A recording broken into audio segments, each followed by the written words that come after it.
Assalamualaikum warahmatullahi wabarakatuh. Sebelumnya perkenalkan, nama saya Muhammad Dinasir Ramadan dengan NIM 2324101073. Kali ini saya akan menjelaskan hasil dari pekerjaan saya untuk LKM 5 mata kuliah data mining kelas praktikum. Jadi yang pertama di sini ada perintah lakukan clustering pada dataset settle weather dengan langkah-langkah. Yang pertama, normalisasikan dataset settle weather menggunakan normalisasi max. Nah, jadi untuk yang pertama kita itu langkah-langkahnya adalah mengimportkan library yang kita butuhkan. Yang pertama ada pandas, kemudian ada plot dan juga ada seaborn. Kemudian di sini ada uh, minmax ya, itu merupakan salah satu metode untuk normalisasi dengan menggunakan minmax ya. Jadi untuk yang pertama di sini itu adalah untuk membaca si dataset settle weather, kemudian di sini ada numeric columns ya, di mana 4 atribut ini yang ada di dalam dataset ini yang akan kita gunakan untuk dinormalisasi, di mana keempat atribut ini itu berisikan value numerik semua ya. Sehingga kita itu akan menormalisasi value-nya itu ya. Kemudian kita langsung lihat di hasilnya aja ya. Ini bisa dilihat untuk 4 atribut ini sudah dinormalisasi. Kemudian untuk yang kedua, yaitu tampilkan scatter plot sebelum di clustering. Nah, di mana ini itu eh, merupakan scatter plot dari lanjutan dari kode ini. Di mana ini merupakan kode hanya untuk normalisasi datasetnya. Namun ini merupakan bentuk visualisasi dari si dataset yang sudah dinormalisasi. Nah, di sini ada 4 gambar kan. Nah, di mana 4 gambar ini itu ditentukan dari soal nomor 7 ya. Di mana soal nomor 7 itu adalah nah ini ya. Untuk yang nomor 7 ada 4 nih, ada 4 poin. Jadi 4 gambar itu terdiri dari 4 poin ini. Tuh. Jadi kita lanjut ya. Ini bisa dilihat untuk yang eh, scatter plot sebelum di clustering ya. Jadi masih belum ketemu nih mana mana kelompok yang apa yang klaster berapa dengan klaster berapa itu kan masih belum kelihatan ya. Jadi kita lanjut dulu untuk yang nomor 3 itu klaster lah dataset settle weather menggunakan nilai K2, 3, di mana kita seperti biasa eh, memasukkan kode yang sama ya. Ini kode kode yang sama untuk data yang normalisasi tadi itu yang sudah dinormalisasi. Kemudian kita hanya menambahkan kode untuk klaster perulangan di mana for K-in 234 di mana K ini ya, berisikan nilai 2, 3, dan 4 ya. Jadi nanti dia akan diulangi datanya eh, data yang sudah dinormalisasi itu dan dikelompokkan menjadi beberapa klaster ya. Jadi ada klaster 2, klaster 3, dan klaster 4. Jadi bisa dilihat di hasilnya sini ya. Jadi untuk yang cluster 2 itu value-nya satu semua. Itu yang cluster 3 semuanya 2, cuman untuk yang baris 3 itu value-nya cuma satu. Kemudian cluster 4 itu value-nya semuanya itu adalah 3, kecuali yang baris ketiga ini adalah value-nya 2. Kemudian soal yang keempat yaitu tentukan K terbaik jika dilakukan dengan analisis elbow method. Nah, di mana pertama kita itu memanggil atau memasukkan library plot ya untuk menggambarkan visualnya nanti ya. Kemudian ada metode k-means untuk klasternya.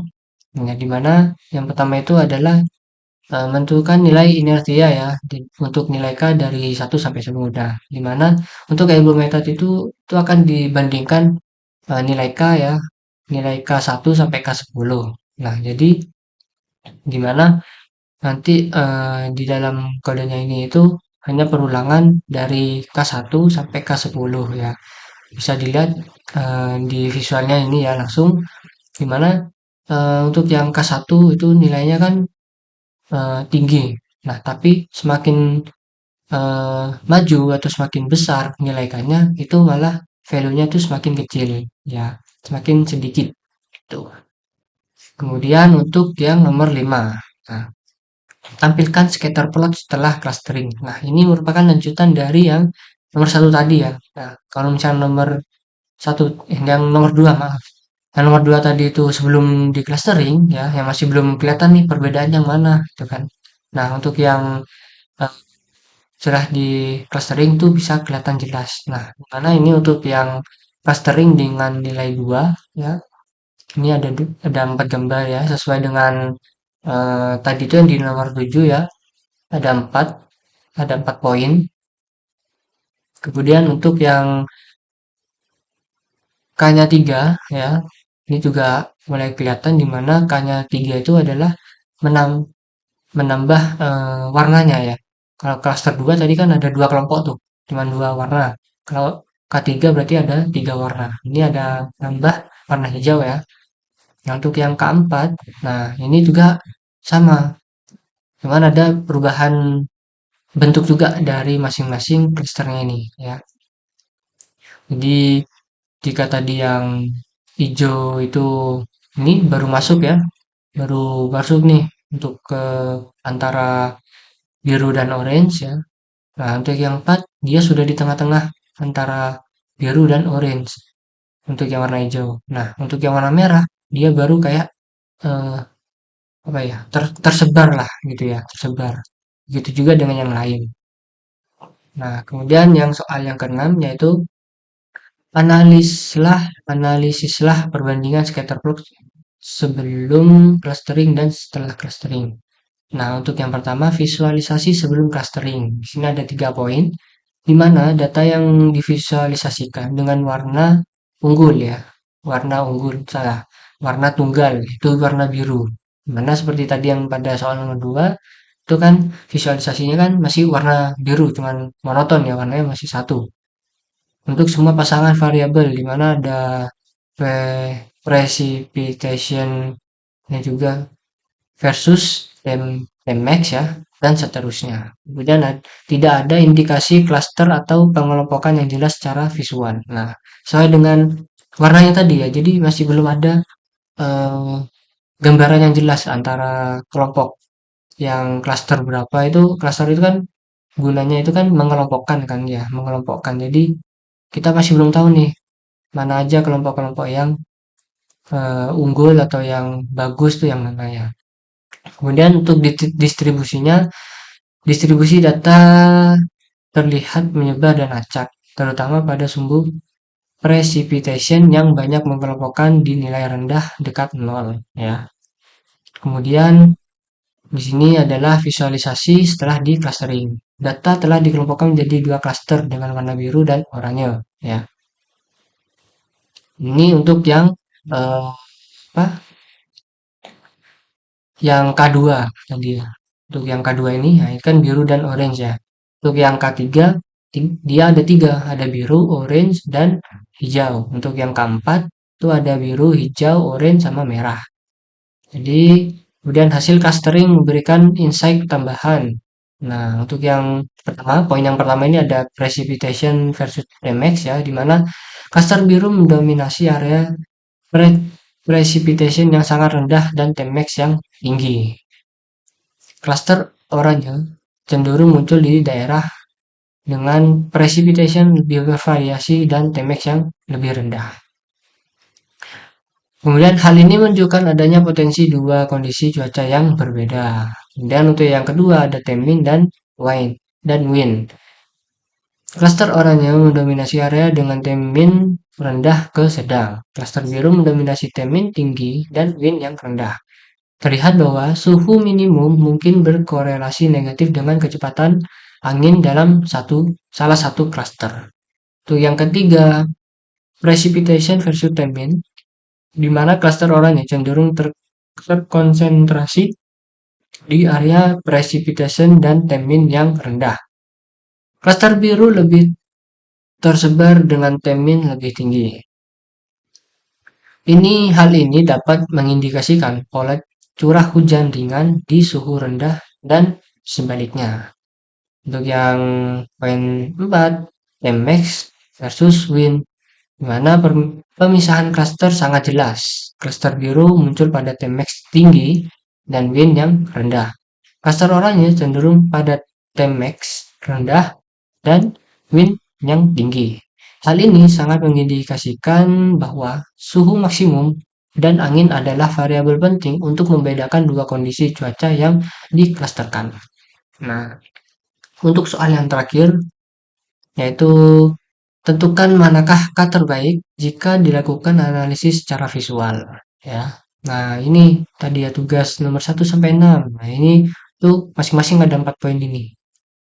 Lanjut, nah untuk perbandingannya ya, jika dibandingkan antara K2, K3, dan K4, ya, itu ada di sini.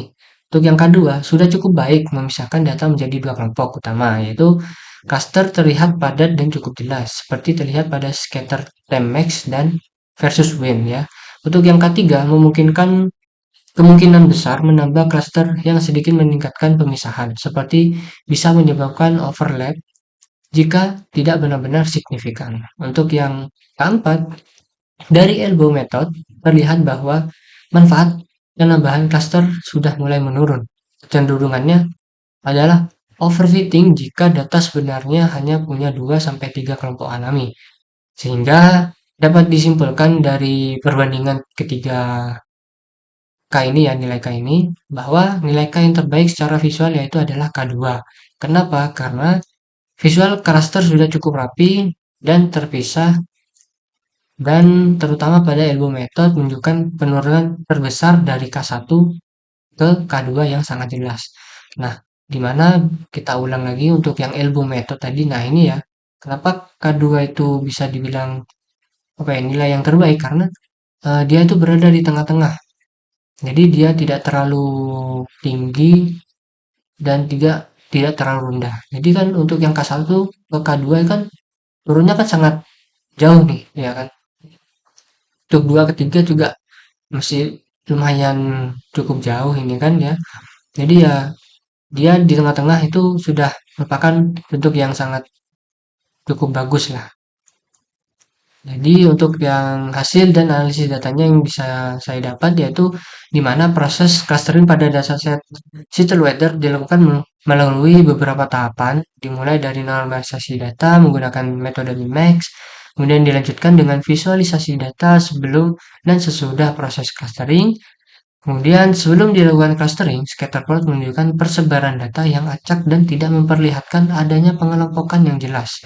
Setelah diterapkan algoritma K-means dengan berbagai nilai K, yaitu ada 2, 3, dan 4, maka hasil visualisasi menunjukkan bahwa K2 memberikan pemisahan klaster yang paling rapi dan jelas. Elbow method juga mengonfirmasi bahwa K2 adalah nilai optimal karena penurunan nilai inertia paling signifikan terjadi antara K1 ke K2. Kemudian untuk kesimpulannya, yaitu berdasarkan analisis visual dan perhitungan menggunakan elbow method, dapat disimpulkan bahwa nilai K terbaik untuk clustering pada dataset Seattle Weather adalah K2. Hal yang ini didukung oleh hasil scatter plot yang menunjukkan pemisahan yang cukup jelas antar klaster serta adanya pola karakteristik cuaca yang berbeda antar klaster tersebut. Pendekatan ini mampu mengelompokkan data cuaca menjadi dua kondisi utama yang terpisah secara signifikan, terutama dalam kondisi variabel seperti Tmax dan wind, dan precipitation versus Tmin. Maka dari itu, metode K-means terbukti efektif dalam mengidentifikasi pola tersembunyi dalam data cuaca. Mungkin cukup dari saya, kurang lebihnya, dan mohon maaf atas penjelasan saya yang kurang lengkap. Wassalamualaikum warahmatullahi wabarakatuh.